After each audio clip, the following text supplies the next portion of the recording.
अस्सलाम वालेकुम बच्चों। आज हमारा टॉपिक है पीएच। आप लोगों ने पढ़ा हुआ है क्या होता है पीएच? नाइन्थ में पढ़ा था ना, क्या होता है पीएच? हैं? हाँ, किसके लिए इस्तेमाल करते हैं? हैं? नहीं नहीं नहीं नहीं। हाँ नदीम बच्चे, आप बताओ। हाँ केमिस्ट्री में ठीक कह रहे हो, बात आपकी ठीक है, लेकिन जो मैं पूछना चाह रहा हूँ ना वो नहीं बता रहे आप। किसके लिए? नहीं नहीं नहीं नहीं नहीं नहीं बच्चों, पीएच होता है किसी भी चीज़ की ना एसिडिटी मापने के लिए। एसिडिटी या बेस को मापने के लिए ना एक स्केल इस्तेमाल किया जाता है जिसे हम पीएच कहते हैं। ठीक है, बेसिकली पीएच होता है negative log of H plus ion. ठीक है, अगर इसको हम ऐसे लिखें ना फार्मूले की शक्ल में, तो यह negative log of H plus ion, इसे हम कहते हैं पीएच। ठीक है, और ये यूज़ किया जाता है कोई भी केमिकल है ना, ठीक है, उसको चेक करने के लिए कि आया वो एसिड है या बेस है, फिर उसकी एसिडिटी कितनी है। कुछ स्ट्रॉन्ग एसिड होते हैं, कुछ वीक एसिड होते हैं। इसी तरह कुछ बेसिस क्या होती हैं, स्ट्रॉन्ग होती हैं और कुछ वीक होती हैं। ये हमें कैसे पता चलता है? पीएच स्केल से पता चलता है। ये आज हम पढ़ेंगे। ठीक है, अच्छा वो कहता है pH involve taking the negative log of H ion concentration. ठीक है, इसे हम के पीएच को अगर आपने डिफाइन करना हो तो simply negative log of H hydrogen ion concentration is called pH. Simple, समझ आ रही है ना? ठीक है, अच्छा इसको मैं थोड़ा सा समझा देता हूँ। देखो, अगर H प्लस आयन ज़्यादा होंगे, ठीक है, तो नेगेटिव लाइन की वजह से ना वैल्यू क्या होगी, कम होगी, लेकिन एसिडिटी क्या होगी, बढ़ेगी। ठीक है, फॉर एग्जांपल एक केमिकल है जिसकी पीएच है 2 और एक केमिकल है जिसकी पीएच है 5, तो स्ट्रॉन्ग कौन सा होगा ज़्यादा? 2 वाला। नेगेटिव लॉग है ना, ठीक है, इसमें कंसंट्रेशन H प्लस आयन की ज़्यादा है, इसलिए ये क्या होगा, स्ट्रॉन्ग एक एसिड होगा। ठीक है, और ये क्या होगा, वीक एसिड होगा। इसी तरह बेस है, क्योंकि जो पीएच का स्केल है ना वो 1 से लेके कितने तक होता है, 1 से 14 तक। 7 वाली चीज़ें क्या होती हैं, न्यूट्रल होती हैं, ना वो एसिड होती है ना बेस होती है। अगर हम इस तरफ आएंगे तो एसिडिटी बढ़ती जाएगी, ठीक है, और इस तरफ जाएंगे तो जो बेस है वो है ना वो बढ़ती जाएगी। ठीक है, इसलिए इसके 1 से लेके 14 तक इसको लाइन किया जाता है। वो चीज़ बेस होगी नहीं ना, दोनों का ऐसे नहीं करना ना आपने। अब एक जो फॉर एग्जांपल आपके पास एक फ्लूइड है ना, वो या तो एसिड हो सकता है या बेस हो सकता है, दोनों तो नहीं हो सकते ना वो। ठीक है, अगर बेस है तो वो स्ट्रॉन्ग और वीक हो सकता है, एसिड है तो वो स्ट्रॉन्ग और वीक हो सकता है। ठीक है, वो हम फिर वैल्यू से पता कर लेंगे। ये डिफरेंट पीएच मीटर्स होते हैं, इंडिकेटर होते हैं, जिससे ना आपको पता चल जाता है कि इसकी पीएच 2 है, 3 है, 1 है, 4 है, जितनी भी है, वो फिर जो उसकी वैल्यू आती है ना उससे फिर आपको आसानी हो जाती है। ठीक है, अच्छा this hydrogen ion concentration usually express in मूल पर लीटर। इसका यूनिट वो कहते हैं कि मूल पर लीटर के हिसाब से इसको वो किया जाता है, मूल पर लीटर, इसके हिसाब से इसको मतलब मापा जाता है। ठीक है, कैलकुलेशन ऑफ द पीएच, ठीक है, उसने ये बताया हुआ है।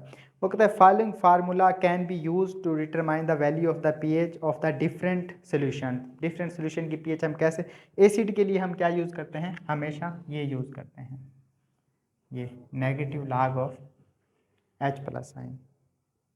ठीक है, और जो बेस हैं उसके लिए हम क्या यूज़ करते हैं, उसके लिए हम यूज़ करते हैं POH negative log of OH ion. ठीक है, ये किसके लिए है, बेस के लिए। एसिड के लिए हम क्या यूज़ करते हैं, नेगेटिव H प्लस आयन, और POH किसके लिए यूज़ करते हैं हम, बेस के लिए यूज़ करते हैं, ठीक है। फिर एंड पे जो वैल्यू आती है उससे हम चेक कर लेते हैं कि ये स्ट्रॉन्ग है या वीक है, ठीक है। अगर हम दोनों को वो करेंगे, मिलाएंगे, ठीक है, तो क्योंकि अभी मैंने बताया इसकी टोटल वैल्यू कितनी होती है, 14 होती है ना, ठीक है। तो हम अगर दोनों को मिलाएंगे ना, P H plus P O H, तो दोनों किसके इक्वल होंगे, ये 14 के इक्वल होंगे, ठीक है। समझ आ गई है, इधर तक कोई इशू तो नहीं है।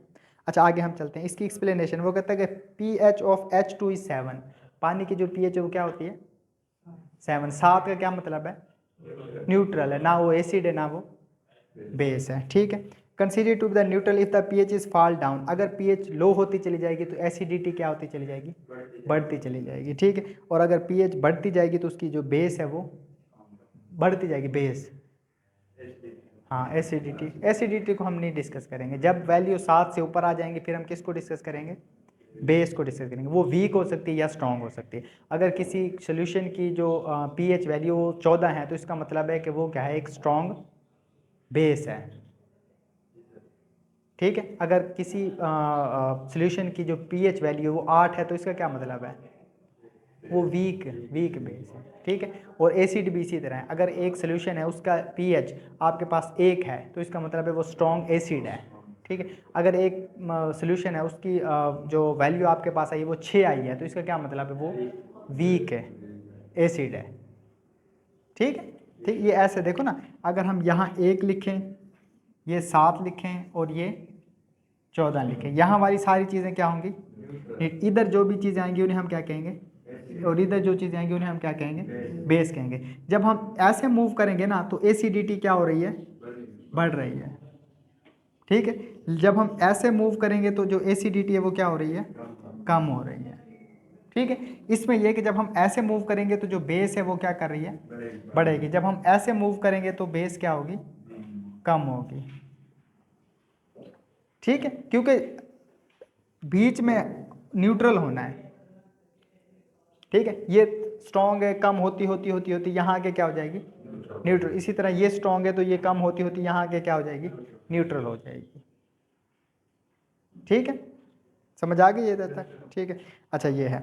अच्छा उसके बाद वो कहता है डिटर्मिनेशन ऑफ द पीएच, हम पीएच को माप कैसे, इसके काफ़ी सारे मेथड हैं, ठीक है। जिसमें एक है by using the pH paper, paper लेके भी हम क्या कर सकते हैं, पीएच को माप सकते हैं। उसके बाद है पीएच मीटर है, और है यूजिंग द इंडिकेटर, ठीक है। आपने मैट्रिक में शायद आप लोगों को केमिस्ट्री का कोई एक्सपेरिमेंट हो जिसमें ना लिटमस पेपर यूज़ करते हैं, एक पेपर होता है, ठीक है, उसको सोल्यूशन में डालते हैं, उसका कलर चेंज हो जाता है, वो बेसिकली पीएच को बता रहा होता है उसकी, ठीक है। फिर आपके पास एक रेफरेंस वैल्यू होती है, जो कलर होता है ना उसके साथ आप मैच करते हो, आप बताते हो इसकी पीएच कितनी है, 2 है, 4 है, जितनी भी है, वो उस कलर के हिसाब से आप क्या कर रहे होते हो, चीज़ों को मैच कर रहे होते हो, ठीक है। तो हम इन 3-4 तरीक़ों से किसी भी चीज़ की पीएच को क्या कर सकते हैं, चेक कर सकते हैं, ठीक है। ये ग्राफ भी बना हुआ है जो मैंने ये बताया हुआ है कि देखो 1, 7 और फिर 14, ठीक है। अब पीएच इंडिकेटर की बात कर लेते हैं। वो कहता है कि pH indicator are the organic substance which have tendency to change their colour with the change of the pH of the solution in which they are present. देखो आपके पास एक सोल्यूशन है, ठीक है, आपने उसमें इंडिकेटर डाला, उसका कलर क्या हो गया, चेंज हो गया, ठीक है। आपके पास फिर एक रेफरेंस वैल्यू है कि जो कलर आया है वो उसकी क्या होगी, पीएच होगी। अब आपने उस सोल्यूशन में कोई और चीज़ डाल दी, फॉर एग्जांपल आपके पास एसिड था, ठीक है, आपने उसमें बेस डाल दी, ठीक है, तो उसका कलर मज़ीद चेंज हो जाएगा, तो उसकी पीएच क्या हो जाएगी, चेंज हो जाएगी। कम या ज़्यादा वो बात नहीं हो रही, बस चेंज हो जाएगी, ठीक है। वो सोल्यूशन के ऊपर है जो चीज़ आप डाल रहे हो, ठीक है, उस हिसाब से वो क्या होती रहती हैं, फिर चेंज होती रहती हैं, ठीक है।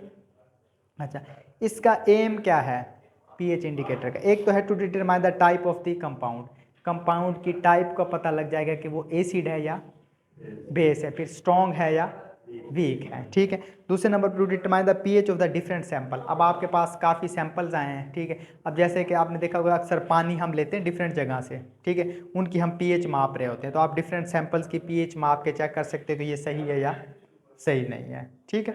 उसके बाद to verify the presence of the any chemical substance, कि आपके पास एक सोल्यूशन है उसमें क्या क्या केमिकल सब्सटेंस मौजूद हैं या नहीं है, ठीक है। तो ये सारी चीज़ें फिर आपको इससे पता चल जाएंगी, समझ आ रही है ना, ठीक है। अगला है type of the pH indicator, कौन कौन से इंडिकेटर्स होते हैं, ठीक है।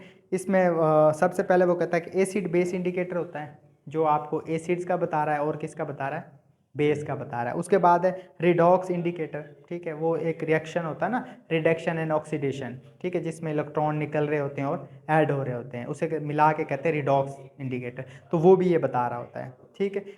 उसके बाद है पार्टिसिपेशन इंडिकेटर, इसमें ये कि आपने 3-4 केमिकल मिलाए, ठीक है, कौन कौन से केमिकल उसमें क्या कर रहे हैं, रिएक्शन कर रहे हैं, या कौन कौन से पार्टिसिपेट कर रहे हैं, तो उसकी इंडिकेशन भी ये हमें बता रहे होते हैं, ठीक है। अच्छा, इसको थोड़ा सा उसने एक्सप्लेन किया हुआ एसिड बेस इंडिकेटर के बारे में। वो कहता है कि acid base indicator there are the indicator that change their colour as we change the pH of the solution. जैसे भी जो भी आपके पास सोल्यूशन था उसकी पीएच चेंज हुई है ना, तो क्या हो जाएगा, साथ ही उसका कलर चेंज हो जाएगा, ठीक है। फॉर एग्जाम्पल आपके पास एक सोल्यूशन था, उसकी पीएच कितनी थी, 2 थी, तो उसका कलर क्या था, कोई भी था। जब आपने उसमें मजीद से उसकी पीएच कितनी होगी, 4 हो गई, तो उसका जो कलर है वो भी क्या हो जाएगा, चेंज हो जाएगा, ठीक है। तो ये आपको बता रहा होता है। उसके बाद है redox, these are the compound they change their colour during the oxidation and reduction, ठीक है। मैंने बताया ना, ऑक्सीडेशन और रिडक्शन के रिएक्शन हो रहे होते हैं, तो वो अपना कलर क्या कर रहा होता है, चेंज कर रहा होता है। तो आपको पता चल जाएगा कि ये ऑक्सीडेशन हो रही है और ये क्या हो रही है, रिडक्शन हो रही है। अच्छा, आखिर में participation indicator, those indicator they change their colour during the participation reaction they are called the participation indicator. जिस तरह उसने एग्जांपल दिए पोटाशियम क्रोमियम ऑक्साइड्स, ठीक है। तो मतलब डिफरेंट जो केमिकल्स मिलके जो कर रहे होते हैं ना पार्टिसिपेशन, उसका कलर चेंज हो रहा था, तो वो बता रहा होता है कि इसमें क्या क्या पार्टिसिपेशन हो रही है या नहीं हो रही, ठीक है। इधर तक कोई क्वेश्चन या कोई बात हो तो मुझे बताओ बच्चों।